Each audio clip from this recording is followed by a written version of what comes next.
You're watching Rootstv Nigeria.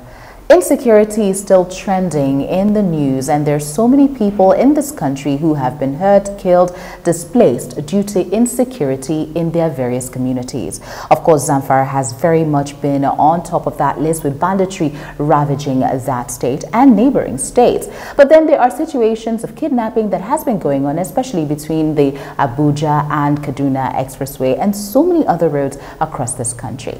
The president, as we know, has given marching orders to the service chiefs to do something about that. And then we are also hearing the political side, with the House of Reps summoning the president to come talk about it and explain what is going on.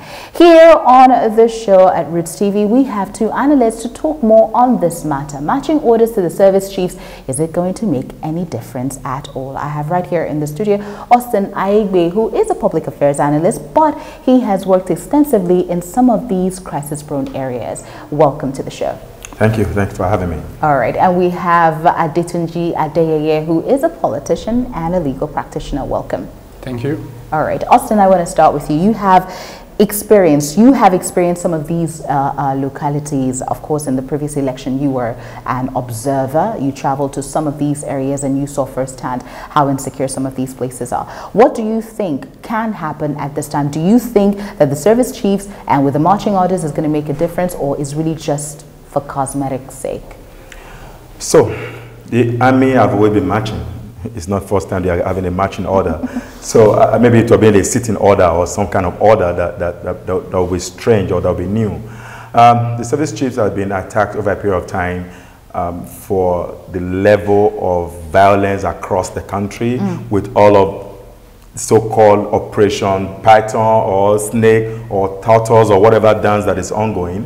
But I think, to put it clear, we are not at war. Even though it suggests that what's happening it looked like war. In Zamfara specifically, if we have a proper policing of our architecture, of the boundary called Nigeria, which is clearly under the supervision of the military, not necessarily police, evasion of such manner should have been taken care of.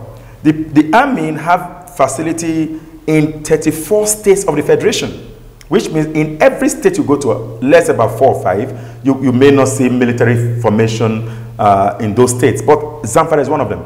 Katsina, Kaduna, all of these states where you have pockets of violence, particularly rural banditry evasion, we already have military formation across the area. So why are we still having all of these killings? There are more to the narrative that we hear on the media. May I put this across? I did ask the former director of the DSS, Mike Ejiofor, when he was here on the show. I put this across. He said it was laughable, but I'll still put this across. There have been some people who believe that, you know, with the increased insecurity, security votes will continue to either abound or increase, because there is this Igbo adage that says once there is crisis, a lot of the kings will benefit from what's going on in the land. Do you think there is a possibility that this increased crisis can be benefiting pockets of some people? Conflict theory, yes. Conflict theory? Yes, because the more conflict, the more some individuals are going to make more money. Because you have to buy arms. You have to sell arms. Create, even though conflict doesn't exist in an environment, you want money and you sell arms, you need to create it. For example, if you like the conflict theory using the US as a model across the Middle East, this is a theory. You create an environment where there's conflict, so you can then sell your arms. Who will buy those arms if they're having conflict?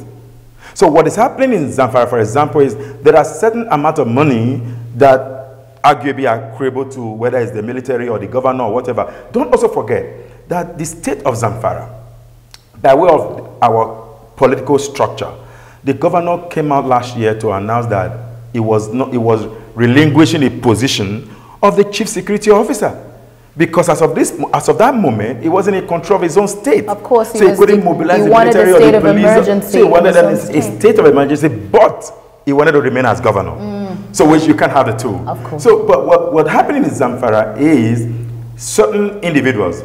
Some people will say it's the ruling class, others will say it's the traditional class. So we don't know, but that's I'm telling you that what is happening in Zamfara, for example, may go beyond what we hear about, is it mining issue, is it resource control, or whatever it is. But I have my own permutation about it. Interesting. Resource control, considering a lot of illegal mining is going on, and it is believed that millions of dollars is moved out of Zamfara through the mining. Okay, let's talk about these victims. I mean, Adetunji, 10 billion naira has been allocated or has been vetoed for the victims of the Zamfara crisis and those basically victims of the Zamfara crisis.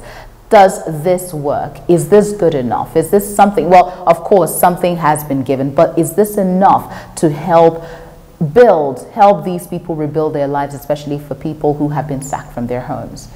It's a joke, actually. It can never be good enough. What can be good enough is when you have institutions that can guarantee security and safety and welfare of people.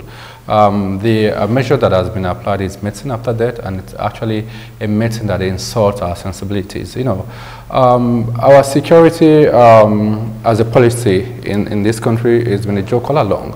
The politicians and, of course, successive government, they played politics with security only for their narrow self-interest. What we are going through in Nigeria is not new. The wave of violence, banditry, kidnapping, it's never new. You know, we have abundant examples within West African shore, Europe, and elsewhere. Don't forget, in the US in the 60s and 70s, they have a crime rate that was just skyrocketing. What did they do? They look at the whole security apparatus, which will involve the judicial system, which will involve the police and military. And they begin to design policies that, first of all, can be, you know, proactive, not reactionary like we are doing in Nigeria. You would expect that at this time and age, rather than, you know, worry about what do you give victims after, you know, they suffer this kind of, ill fates and misfortunes, you worry about how you can be proactive to use intelligence on the ground, to embed intelligence on the ground, and that's actually very cheaper than giving money afterwards. So you would expect our military, our police, our SSS to have boots on the ground in communities, in areas where they can already gauge, know who is, you know, tending or trending towards crime, or, you know, they can prevent it. But we are not using intelligence. We believe in security like they were doing in the 70s. So something happens, then you deploy military, then you give marching order, the National Assembly calls somebody to order. All of those things will never work. In any case, how does 10 billion help the multitude of Nigeria that have lost their access to their, land, they have lost access to their home, the community that they grew up in? Some people lost their life. How much money can compensate for that? Some people actually say it's better than nothing. Well, they will say that in Nigerian context because they say nothing works really, and I don't mean to be pessimistic, but it's just unfortunately really, if not that, maybe because the media has put up, shining light on that, maybe that money wouldn't have come. So yeah, people are right, but there's so much more that needs to be done, not only after, but before as well. I was speaking to someone who said 10 billion naira, for all intents and purposes, knowing Nigeria, probably less than half of it will get to the victims. The other will just do, like you said, some people just benefit from that. But going back to this, I'm not trying to be political about it, but this was trending on social media and a lot of people have been talking about it.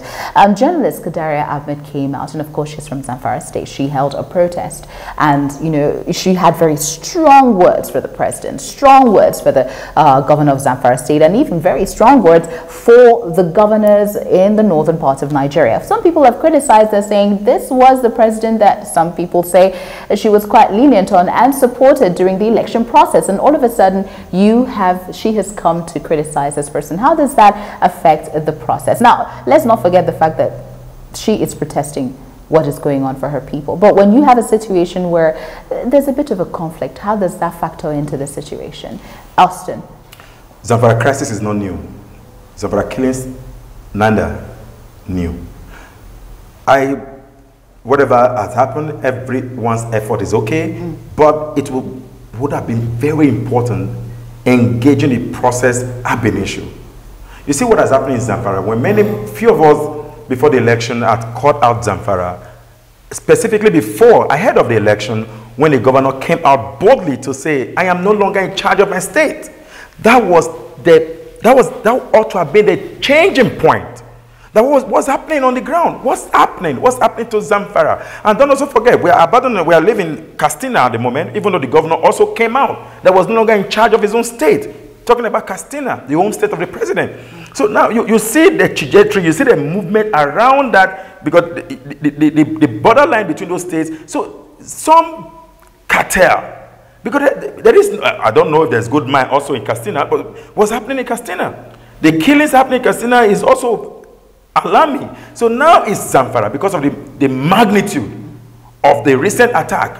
Few days after the election, few days ago, and even very recently, and the killings may continue. But let's see what the mining, the end to mining suspension will the major result of it. But I'm thinking, you know how you said let the dog go, give a dog a bad name. So the mining sector may actually be the bad name in order to no, come on guys, let's cool down. Why? Let's wait. Is the money? Remember, it's not a ban; it's suspension. It's suspension because you need the money from that mining exactly. firm. So you don't want to stop that. Okay, let's move on a little bit to Fulani headsmen, because that seems to even have been more on the news even before banditry became a big issue. I mean, it started. I'm not trying to throw stones at any, but headsmen attack of farmers, or the clash, if I want to be political about it, politically correct, the clash between headsmen and farmers started as early as 2015, 2016. That was when we started hearing it in the Middle Belt, in the East, in the South. It really spread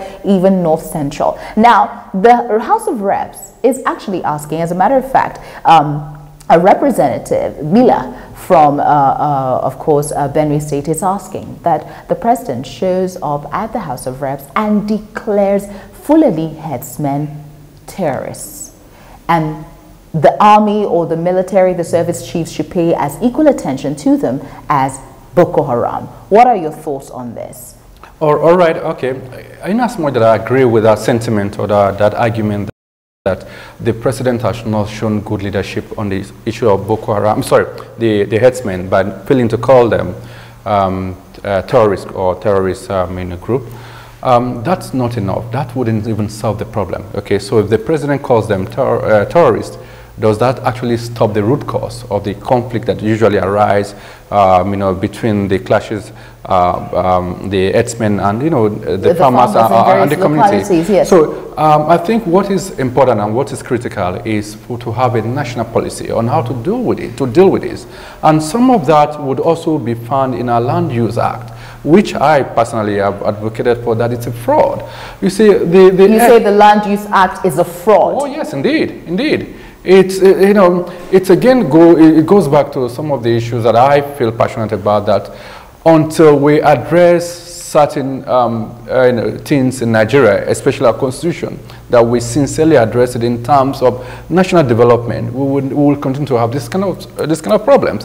So the point that I was going to make in terms of the Land Use Act, that it's intrinsically linked to, you can trace it to the Fulani headsmen, Burara, because as long as there is scarce feedstock or resources to feed the cow, the Fulani will migrate, they will move around, and typically that's how they do it. But it's a simple thing. It's that you look at again at the Land Use Act and find a very convenient way that will allow for very organic participatory ranching. Or even such that, okay, you find a way to say, okay, you know what, if the north is good for rearing cattle, let them stay where they are and then produce the hay or whatever you want to feed the cattle from the south, and the south where they has good vegetation, and then, trade. But we don't want to attack all these issues holistically. We only deal with them, from, temporarily. So when it's boiling, we all talk about it. Fulani headsmen didn't start in 2016. As far back as in the 1980s, there have been Fulani clash within my own village, within my own community. So, and it hasn't changed. So for goodness sake, why are we still letting this trend on? The interesting thing about this headsmen attacks, really, it became, the media, I would say, became aware of it. shortly towards the end of the previous administration and into this new administration. It was very much bubbling under until it became a regular occurrence that everyone started shouting about it. Like you said, it has always existed when it comes to, you know, farmers and herders, but now it's at a point where people don't even go to their farms. I had a guest here on the show yesterday who was explaining how many farmers have left farming because they can't even go there out of insecurity. Austin, round this up for us. Moving forward, what should this, I mean, hey, marching orders have been given. Let's just hope this time, let's be optimistic this time. What should these service chiefs be concentrating on, especially banditry, kidnapping, and the herdsmen attacks? They should concentrate on insecurity. Not just the military, the police. Because it's police is the civil authority. So when you talk about farmer elder, and you begin to ask yourself, if you call the other folks terrorists, or for what basis? That's why it's not going to happen. Mr. President will not call these herders terrorists. Will not happen. But the argument is that if you could call Biafran agitators terrorists, you should also call these folks, because these guys have not carried arms against the state, whereas these other guys are carrying arms against the people who live in the same locality or elsewhere. The truth is this: there's been consistent argument that those who are invading farmers in those communities, particularly in Benue and elsewhere, are not Fulani herdsmen. They came from other states, other countries.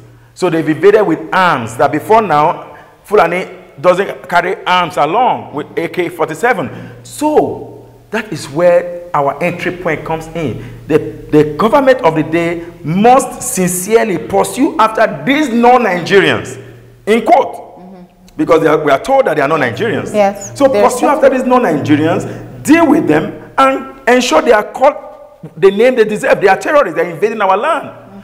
It is important to nip this on the board, because where we are heading it's maybe worse than where we're coming from. It could be way worse way worse in comparison to where we're going to. We're already dealing with Boko Haram. Now there's banditry involved. Kidnapping has always been there. Herdsmen attacks. Unbelievable. Thank you so much, Austin Ibe, for paying attention and being right here to give us your experience and your account and your analysis.